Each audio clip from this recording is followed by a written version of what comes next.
කොහොමගේ යාළුවනේ වෙනස්සන ලෝකයේ තාක්ෂණය පිළිබඳ අලුතෙන් විස්තර හොයාගන්න. ඉතින් අදත් පිළිගන්නවා ඔයාලා මගේ ටෙක්.com YouTube channel එකට. ඉතින් යාළුවනේ අද ඔයාලා එකතු වෙලා ඉන්නේ Microsoft Word tutorial එකේ part 2 එකට. ඉතින් එදා කියලා දුන්නේ ඒවත් එක්ක අපි බලමු මෙතනින් එහාට අද වීඩියෝ එකේදී මොකක්ද වෙන්නේ කියලා. වීඩියෝ එකට යන්න කලින් channel එක subscribe කරන්න අමතක කරන්න එපා යාළුවනේ. ඒ වගේම bell icon එක click කරන්න අමතක කරන්නත් එපා. ඉතින් යාළුවනේ අපි වැඩි කතාවක් නොකර වීඩියෝ එකට ගිහිල්ලා බලමු අද වීඩියෝ එකේදී මොකක්ද වෙන්නේ කියලා.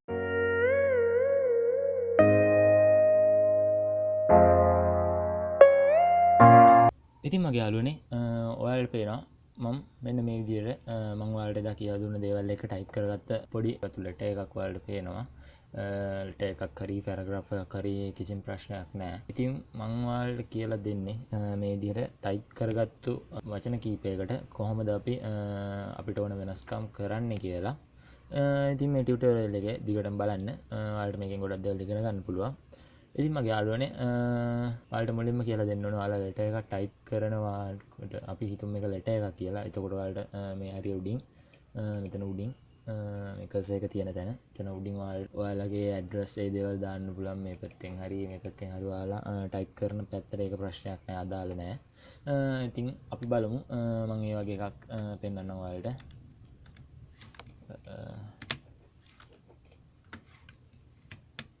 ඉතින් අපි මෙන්න මේ වගේ අපි හිතමු මෙතන අපේ ඇඩ්‍රස් එක නේම් එක මොකක් හරි මේ වගේ දෙයක් ටයිප් කරගත්තා කියලා අපි. ඉතින් ඔයාලට පේනවා මෙතන මේවා එකම පේලියට නැති විදිහක්. ඉතින් අපි දැන් බලමු අපිට වෙනස්කම් කරන්න පුළුවන් දේවල්. අපිට වෙනස්කම් කරන්න ඕනේ එක මේ විදිහට සිලෙක්ට් කරගන්න. මෙන්න මෙතනින් මේ තියෙන ඒ වගේ ඔයාලට පුළුවන් මේ අපි සිලෙක්ට් කරපු ඒ වචන සෙට් එකම අපි සිලෙක්ට් කරපු ඒ මුළු පැරග්‍රාෆ් එකම හරි ඒ සිලෙක්ට් කරපු කොටසම සම්පූර්ණයෙන්ම අපිට ඕන පැත්තට මේ හදාගන්න. ඉතින් මම මේ පැත්තට ගන්න ඕන. මම මෙන්න මෙතනින් මේක ක්ලික් කරාට පස්සේ කෙලින්ම ඔයාලට මේ විදිහට පේනවා මේක මේ පැත්තට ගානට ෆිට වෙනවා ගිහිලා මේ මුල්ල. ඉතින් මේ අයින හැම ඔයාලට මේ පේන කර්සර් එක යන විදිහට මෙන්න මේ විදිහට මේ අයින ලස්සනට ගානට හැදලා තියෙනවා. ඉතින් මේකෙදි මම ඒ පැත්තට දා ගන්නවා මේක.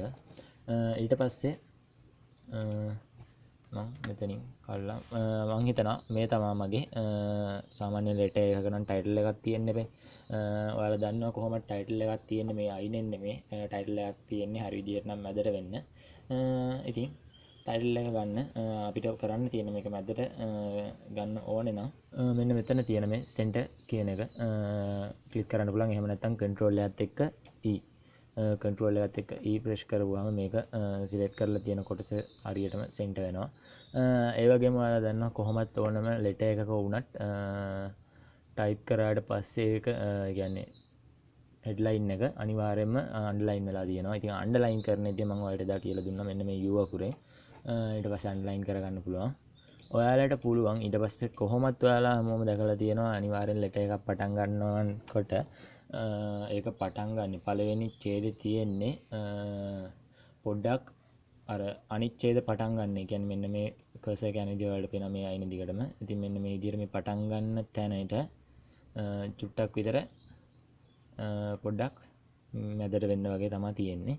ඉතින් අපි බලමු කොහොමද ඒක කරන්න කියලා. ඔයාලට නම් හිතයි මේ විදිහට ලේසි කියලා. ඉතින් මේ විදිහට ස්පේස් බාර් එකත් එක්ක ගෙනියන එක ගොඩක් වෙලාවට කරන්න ලේසිම ක්‍රමය තමයි ඒක. ඉතින් මේ විදිහට ස්පේස් බාර් එකෙන් ඔයාලට පුළුවන් මේක මේ හරිය ස්පේස් තියාගෙන මේක චුට්ටක් මේ පැත්තට ගෙනියන්න. ඔයාලට පේන මේ කර්සර් එක යන පැත්තට. ඉතින් එහෙමත් කරලා අපි හිතමු දැන් අපිට ඕනේ මෙන්න මේ සම්පූර්ණ ඡේදෙම දැන් ඔයාලට පේනවා මේ වගේ මේ අයින් මේ පැත්ත ගානට ෆිට වෙලා තිබුණාට මේ පැත්ත සෙන්ටර් වෙලා නැහැ හරියටම. මේ සම්පූර්ණ පැරග්‍රාෆ් එකම සෙන්ටර් වෙන්නේ නැහැ. ඉතින් අපි ඒක සෙන්ටර් කරගමු මේ විදිහට. ඔව් සෙන්ටර් වුණාට පස්සේ මොකද වෙලා තියෙන්නේ? මේ සෙන්ටර් එක ක්ලික් කරොත් එහෙම වෙන්නේ මේ දෙපැත්තම හරියට යන්නේ මැදට විතරයි මේක සෙන්ටර් වෙලා තියෙන්නේ. ඉතින් අපිට ඒක නෙමෙයි කරන්න ඕනේ. මෙන්න මේ විදිහට ජස්ටිෆයි කියන එක ජස්ටිෆයි ක්ලික් කරාට පස්සේ ඔයාලට බලා ගන්න පුළුවන් මේක ලස්සන පැරග්‍රාෆ් එකක් විදිහට හැදිලා තියෙනවා. ඉතින් අපි ඊට පස්සේ කරමු මේ විදිහට. මම හිතනවා මේක නැති කියලා. මම ඊට පස්සේ ඔයාලට එදා කියලා දුන්න විදිහට මට මේ අකුර විතරක් ලොකු කරගන්න ඕනේ. ඉතින් මම ඒක ලොකු කරනවා මෙන්න මේ විදිහට මේ අකුරෙන්. තව මට ඒකේ ෆොන්ට් එක චේන්ජ් කරගන්න ඕනේ. මම දානවා මේ ෆොන්ට් එක. ඊළඟ සයිස් එක පොඩ්ඩක් අඩු කරනවා. ඉතින් කලර් එක ඔයාලට චේන්ජ් කරගන්න පුළුවන් මෙතනදී. ඔයාලට පේනවා ඒක චේන්ජ් වුණා. ඉතින් යාළුවනේ අද මේ දේවල් එදා කියලා දුන්න දේවල් නිසා මම ඊට පස්සේ මේ විදිහට මේක මම කොපි පේස්ට් කරගත්ත පැරග්‍රාෆ් එක. ඉතින් මම මේක ඔයාලට පෙන්නන්නම් ඊළඟට. සාමාන්‍යයෙන් ඔයාලා දැකලා තියෙනවා ඔය පොතක වුණත් ඒ වගේ දේවල් වලදී පැරග්‍රාෆ් එකක් තිබ්බට පස්සේ ඒකේ අණු කොටස් දක්වනවා නම් අනිවාර්යෙන් මොකක් හරි ඩොට් එකක් හරි ඒ වගේ ඉලක්කමක් හරි ඩොට් එකක් හරි 1 2 3 දාලා එහෙම මේක ඒ ඡේද විදිහට කඩලා තියෙනවා. ඉතින් ඒ කියන්නේ පේලි වලට වගේ ඒ වගේ දේවල් වලට කඩලා තියෙනවා වචන වලට වගේ එහෙම කඩලා තියෙන්න පුළුවන්. ඉතින් අන්න එහෙම කරන්නේ කොහොමද කියලා දැන් මම ඔයාලට කියලා දෙනවා මේකෙදි. වර්ඩ් වල ඔයාලා මෙන්න මේ පැරග්‍රාෆ් කියන එකේ උඩටම යන්න. එතකොට මෙතන තියෙනවා බුලට්ස් තියෙනවා. මෙන්න මෙතෙන්ට ගියාට පස්සේ ඔයාලට පෙන්නනවා නම්බරින් කියලා. ඒ වගේම මෙතන මේකනෙත් ඔයාලට පුළුවන් මේක මේ තියෙන විදිහට ඇඩ් කරලා බුලට්ස් and නම්බරින් දාගන්න. ඉතින් මම එච්චර ඔයාලට දැන් කියලා දෙන්නේ නැහැ. කරන්න තියෙන්නේ ඔයාලට බුලට් එකක්. ඒ කියන්නේ මේ වගේ ලකුණක් මොකක් හරි දාන්න ඕනේ නම් කරන්න ඕනේ මේ ඕන කැමති ලකුණක් ක්ලික් කරපුවාම ඔයාලට පේනවා මේ පල්ලෙහා ඒ ලකුණ ෆික්ස් වෙලා තියෙනවා. ඉතින් ඔයාලට පුළුවන් මේ විදිහට ඒක සිලෙක්ට් කරලා අපිට ඕන සයිස් එකට මම මෙතෙන්ට දානවා. ඊට පස්සේ මම මෙතනදී ටයිප් කරනවා. අපි මේ උඩ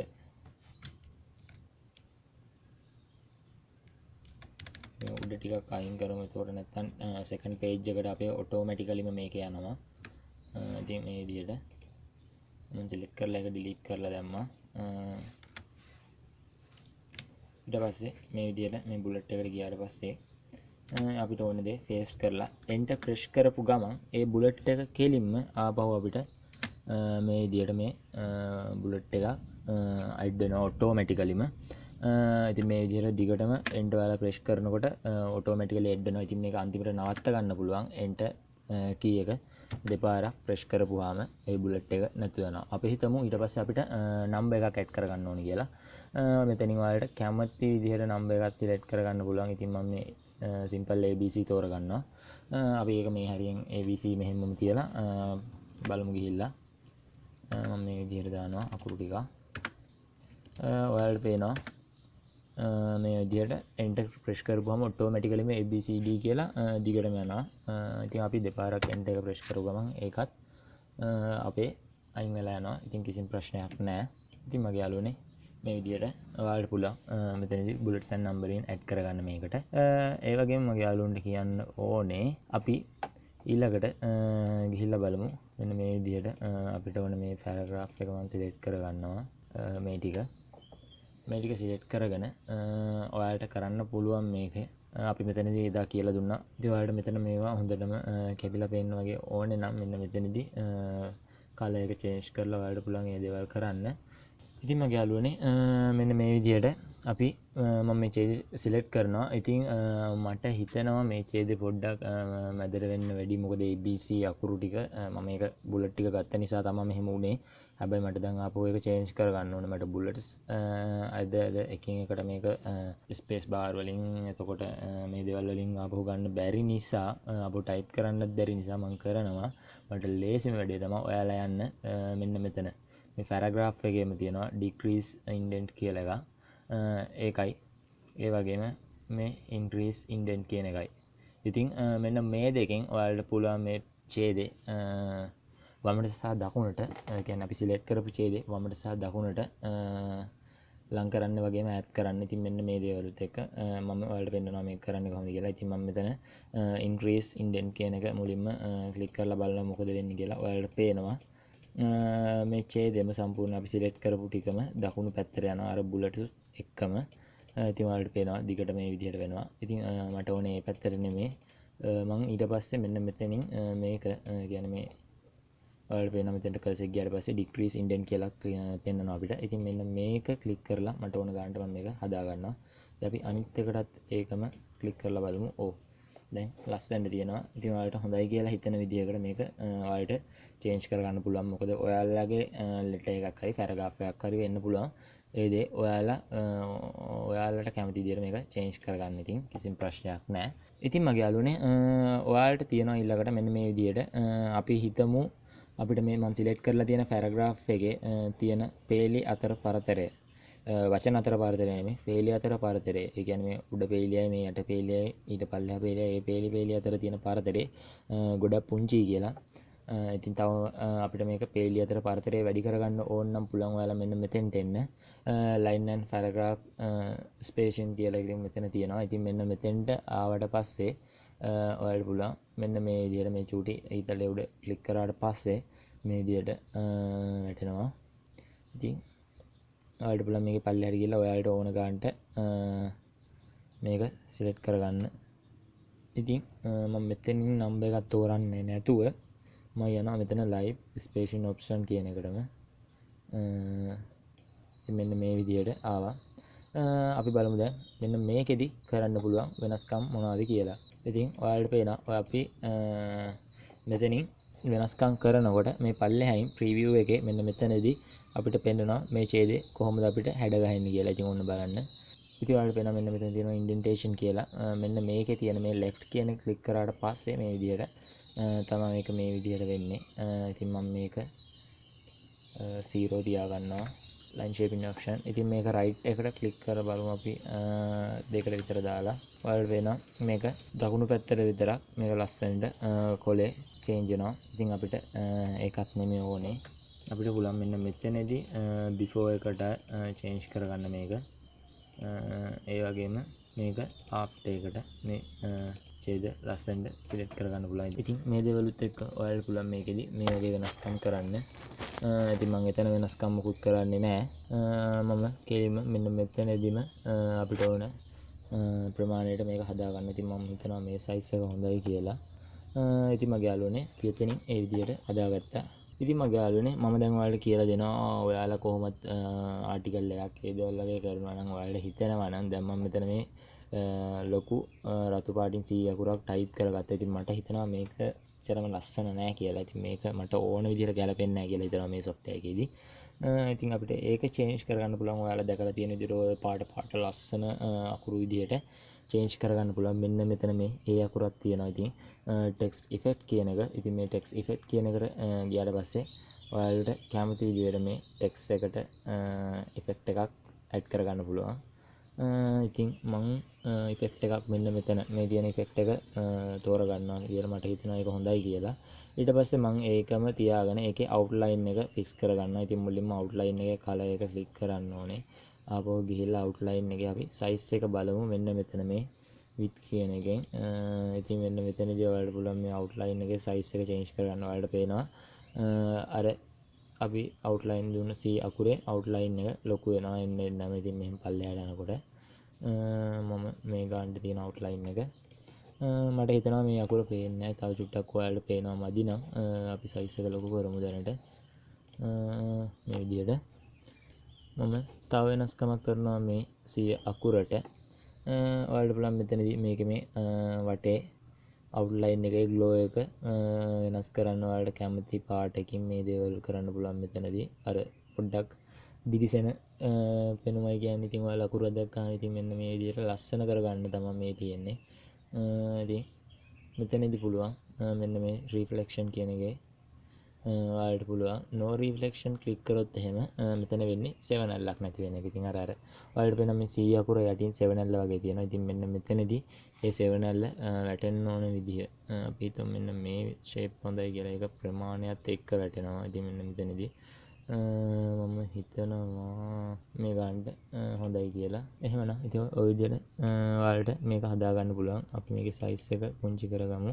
ඉතින් මගේ යාළුවනේ දැන් ඔයාලා මේ විදිහට paragraph එක හදාගෙන ඉවර වුණාට පස්සේ ඉතින් මම එදා කියලා දුන්න විදිහට මේ උඩින් save click කරලා ඔයාලට පුළුවන් මේක word document එකක් විදිහට හරි මේ විදිහට PDF file එකක් web page එකක් මේ විදිහට ඕන එකක් මේකෙදී ඔයාලා use කරන්න බලාපොරොත්තු වෙන විදිහට මේක word template එකක් විදිහට හරි මේ විදිහට save කරගන්න පුළුවන්. මම මේ විදිහට ඩෙස්ක්ටොප් එකේ මේක සේව් කරගන්නවා my1 කියලාම. අපි ඔය විදිහට සේව් කරා. ඔයාලට ක්ලෝස්ම කරලා අප ඕපන් කරගමු බලන්න. අපේ තිබ්බ වෙනස්කම් එක සේව් වෙලා තියෙනවද බලන්න. ඔව්. කිසිම ප්‍රශ්නයක් නැහැ. මේ විදිහට සේව් වෙලා තියෙනවා. ඉතින් මගේ යාළුවනේ අපිට පොඩි දෙයක් අමතකුණා. සාමාන්‍ය ලෙටර් එකක නම් ලස්සනට පර්ෆෙක්ට් විදිහට කෙලින් තියෙන්න ඕනේ. මේ පැත්ත නෙමේ එකම පේලියේ. මෙන්න මේ සයිඩ් එක තමයි මේ අතර ගත්තොත් ගානට ෆික්ස් වෙලා සෙට් වෙන්න ඕනේ. ඉතින් මගේ යාළුවනේ කරන්න ඕනේ එකට මේ විදිහට අපි හිතමු මේක තියෙන්නේ මේ පැත්තේ ගානට ෆිට වෙලා නම් ඔයාලට ලේසියෙන් මේක ගෙනියන්න පුළුවන් දකුණු පැත්තට මෙන්න මේ විදිහට සිලෙක්ට් කරන්න ගෙනියන්න ඕන පැරග්‍රාෆ් එක හරි වචනයක් හරි කමන්නේ ඒ දේ මේ විදිහට සිලෙක්ට් කරලා ඊට පස්සේ මම ඔයාලට කියලා දුන්නා වගේ මෙන්න මෙතන මේ increase indent එකෙන් ඔයාලට පුළුවන් මේක ගානට ඒ ෆික්ස් වෙලා තියෙන විදිහටම මේ විදිහට අයිනට ගෙනියන්න. ඒ වගේම ෆොන්ට් සයිස් එක චේන්ජ් කරන්න පුළුවන් මෙතනදී. ඉතින් ෆොන්ට් එකක් චේන්ජ් කරන්න පුළුවන් ඔයාලට. ඉතින් ඔයාලා යූස් කරලා බලන්න ෆොන්ට් එක මොකක්ද කියලා. ඉතින් මේ විදිහට ඔයාලට පුළුවන් මේක ලස්සන කරගන්න. ඉතින් මගේ යාළුවනේ අද Microsoft Word tutorial එකේ part 2 එකෙන් ඔයාලා ඉගෙන ගත්ත දේවලුත් එක්ක තව ඉස්සරහට ගොඩක් දේවල් අපිට කියලා දෙන්න තියෙනවා මේකේ. ඉතින් මගේ යාළුවනේ අමතක නොකර මගේ channel එක subscribe කරන්න. ඒ වගේම bell icon එක click කරන්න අමතක කරන්නත් එපා. ඉතින් යාළුවනේ අපි ඊළඟට හමුවෙමු මේ Word එකේ tutorial එකේ part 3 එකත් එක්ක. ඉතින් හැමදාම හොඳම වීඩියෝ බලන්න අපේ channel එකත් එක්ක දිගටම ඉන්න.